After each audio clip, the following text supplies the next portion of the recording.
Thanks a lot, Mark Carlson, for joining us today. Let's start off with like what made you decide to be a composer and when did you start composing? I, excuse me, I actually grew up in a musical family, um, so everybody in the family was required to play piano and then some other instrument of our choice. And my older brothers were taking piano lessons and I was 5, and my parents thought I was too young. Okay. So my mother gave me piano lessons, even though she wasn't a musician. And I started to make up pieces right away, and she actually notated them Wow. for me, which was quite amazing. They weren't complicated, but since I teach college students, they're college students who wouldn't be able to do that. So I'm impressed that she could. So I started. That was just one of the things I wanted to do. No particular explanation. I just was drawn to making things up. Okay. Nice. Yeah. So how do you describe your composition style and where do you get your materials, topics? Yeah. It's always hard to describe music. I would say, first and foremost, my music is lyrical. I'm very interested and involved in melody, and I love good melodies. And and secondly, I would say that my music is very eclectic, so I draw on a lot of different kinds of styles. So how has your composition voice evolved, or it is always emphasis on melody and Well, has it evolved from the time you were a student to oh yeah, right now? yes. I I when I was in college, I was very interested in serial composition. I wouldn't have said that I knew that I was really interested in melodic writing at the time. Um, but the first project that I did that really bore fruit, and it's the same piece that I mentioned, Okay. was actually a song cycle for baritone and piano called What? Patchen Songs. Passion songs. Patchen. Pageant. Patchen is the name of the poet, Okay. Kenneth Patchen. And so I wrote those songs in 1975, 76. So that means this May is their 40th anniversary. Nice. I'm so old. And so that experience changed my life in every way. And the songs are very eclectic. Um, one of them is modeled after one of the songs from Schoenberg's Book of the Hanging Gardens. One was heavily influenced by, I don't know, Debussy piano writing, not the melodic style at all, but and one is very kind of modern music sounding, but they all had this very melodic voice to it, which I didn't particularly do on purpose. It just came to me. So, and so whether or not I think that my style is continuing to evolve. Okay. Do you still write serialistic music? Well, that's a really funny question because I didn't write any serial music between 1975 and last summer. Okay. Okay. And just for fun, because so many students here, much to my surprise, got interested in either serial composition or using set theory. to, Okay. that I said, well, just for fun, I'm going to write a 12-tone piece, and but I'm going to do it on my own terms, and my goal is to write something that I'll be happy with and that I will have fun doing. Okay. So my cello trio that I mentioned is actually a 12-tone piece. Oh, okay. And it's gonna be premiered in February Right. at UCLA. Right. Yeah. Okay. One movement was premiered in August, Hmm. and it was so much fun that I decided to add 3 more movements to it. So Okay. I'm almost finished with it. Where and when do you get inspiration the most? I'm almost always working on something, so I don't usually just come up with ideas that aren't related to a project that I'm working on. Sometimes they just come to me, like when I'm driving or when I'm walking the dog.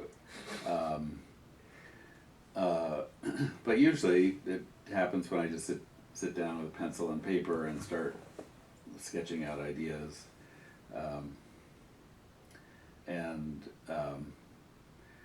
I actually work on music in my head a lot when I'm driving. I flew to Colorado in December for Christmas, and I took a music notebook with me and was writing in the plane, and I've done that quite a bit to have actually come up with some really good ideas on a flight. Do you always have your pencil and paper ready? Not always. This time I did because I was like I have to work.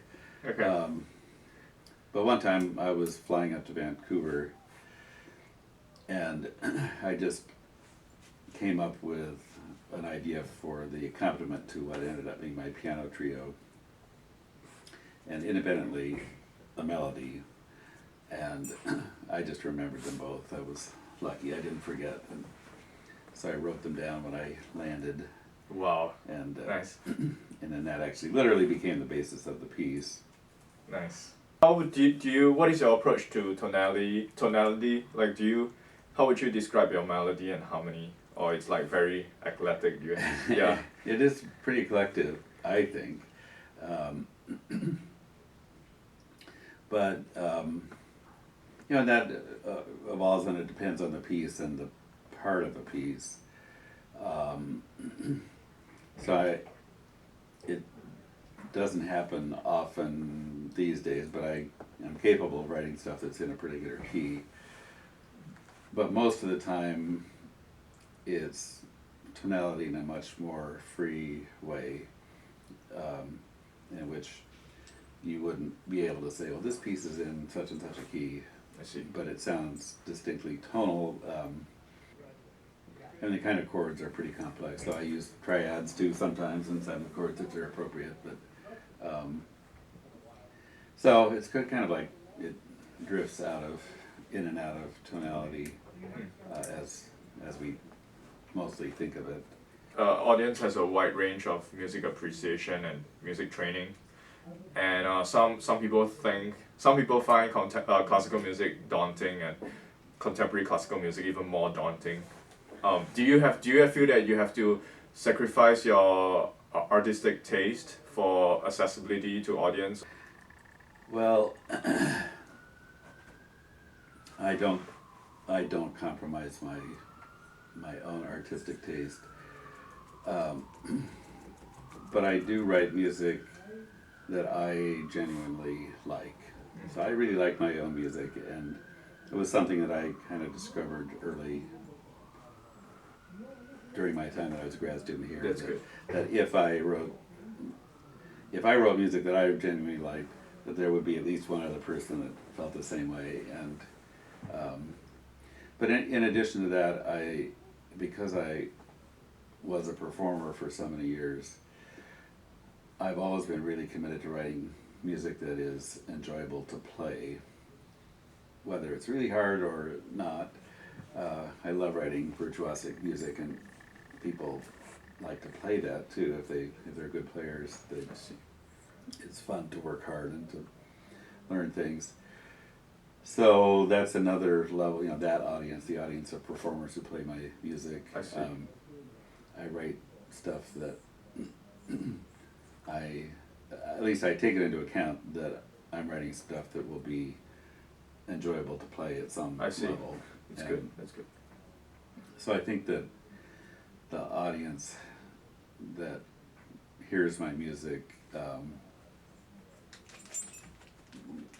mostly likes it, but it's not because that I'm planning for them to like it or I'm writing it I see. to please meet them. to please them. I never do that. I see. And It's like your players are your first audience, right? Your players are like your first right. audience to your Yes. music. So And I figure if they can't buy into it, neither will the audience that's sitting there listening to it. it's interesting how in the pop music world, people are always listening to new music, right? And in the classical music world, a lot of people listen to the familiar. They are looking for Right. familiar music. So how do you think we could get classical music listeners to be more interested in works of living composers? Like how could we possibly change that climate? That's something that has been a major part of my life because in 1982, I started what became my ensemble, Pacific Serenades, and starting in 1987, we had 4 concerts a year and commissioned a new piece for each one of them. And then we programmed them along with familiar or at least familiar composers. So over that time we've commissioned now 114 pieces. Wow. Wow. But my idea was that, well, several things. One was that, looking back on the history of music, almost everything that we still like was written for some occasion, for a concert or for a ceremony or, and at that time, in the early 80s, it was very much not like that at all. Composers would write pieces and then hope they would get performed. So my idea was, okay, if we can have something that will give composers a specific occasion to write for, and then it sort of happened by accident, but because I was initially expecting it to be just a new music organization, but it turned out for the first 2 concerts that we programmed it along with standard repertoire, and the players liked that too because they wanted to play Brahms, just like the audience wants to hear Brahms. Yeah. And so what happened was that over those 27 years that we had concerts, we had an audience that was really different from the basic new music audience. The people that just want to go to all new music the Monday evening concerts or Green Umbrella or something like that. So we had a lot of people that wouldn't go to those concerts because they felt alienated by them. I see. And but they enjoyed our concerts and they started to really enjoy and look forward to the new pieces. I see. Nice. So that was my idea. It's one way, and it was really radical in 1982. Now it's become more normal to have a new piece in the context of standard known music. Would you like to give a few advice to fresh graduates, like composers just out of college? Like, just give a few good advice. About like composing how should they go on their journey? Like what would you have if you could go back in time to the point where you got off college or graduate school, how would you advise yourself? Okay. Yeah. Well, my first advice is always, if you perform, keep performing. So I think that it's, and when I was at that point, it was like 2 different worlds. There were performers and there were composers, and they never mixed in in the sense of being the same people. Whereas during Mozart's time, everybody was a performer and a composer. I see. So I was an oddball because I was active as a flutist, and at a certain point, composing became much more important to me. But for some reason, I kept playing flute. I just retired from it last year, decided I'd had enough. But I'm so glad that I kept going, and it influenced my life as a composer so strongly. One of the ways was just that I'm really concerned about the playability of the pieces and the enjoyability, like I said earlier, of what I write. I love to play difficult things, but I don't like to play things that are Impossible. yeah, or they're so awkward that it takes 3 months to learn a 5-minute piece. So my first piece of advice is perform if at all possible, and perform it as long as you can until you just can't stand it anymore. And it also just makes you relate to the people who are going to play your music so much more.